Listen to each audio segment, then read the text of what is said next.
हा एनएफओ बघ ना, एएमसीचं नाव किती जबरदस्त आहे. मी करू का इन्व्हेस्ट? अरे भाई तू एनएफओ में, अरे ये एमसी है, कर कर। अरे हा तर बेस्ट आहे. No exit load, AI based research. नाम ही काफी भाई, नाम ही काफी हा आहे. नाम ही काफी है हा यार। खरंच.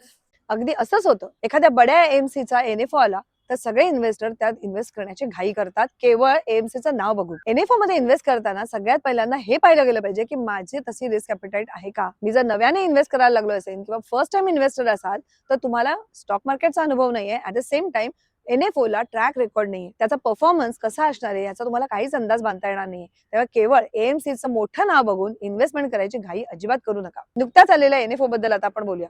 काही एएमसी क्लेम करतायत की एक्झिट लोड हे मिनिमल किंवा अगदी नसल्यास जमा असणार आहे. हा क्रायटेरिया स्कीम सिलेक्शनसाठी असू शकत नाही, कारण म्युच्युअल फंड हे लॉंग टर्म साठी असतं. 1 वर्षात तुम्ही एक्झिट कराल अशी ती स्कीम असताच कामा नये. टोटल एक्सपेन्स रेशो हा कमी असणार आहे असा क्लेम काही एएमसी करतायत. सेबीच्या नवीन प्रपोजलला स्वीकृती मिळण्याचे खूप चान्सेस आहेत. जर असं असेल तर सगळ्याच म्युच्युअल फंड स्कीमचे टोटल एक्सपेन्स रेशो आता यापुढे कमी असणार आहेत. तिसरा महत्वाचा मुद्दा सांगण्यात येतोय तो म्हणजे आर्टिफिशियल इंटेलिजन्स वापरून इन्फॉर्मेशन गोळा करण्यात येणार आहे. तर mutual fund industry is very transparent about information. सगळी इन्फॉर्मेशन अवेलेबल असताना आर्टिफिशियल इंटेलिजन्सने असा काय वेगळा फरक पडणार आहे.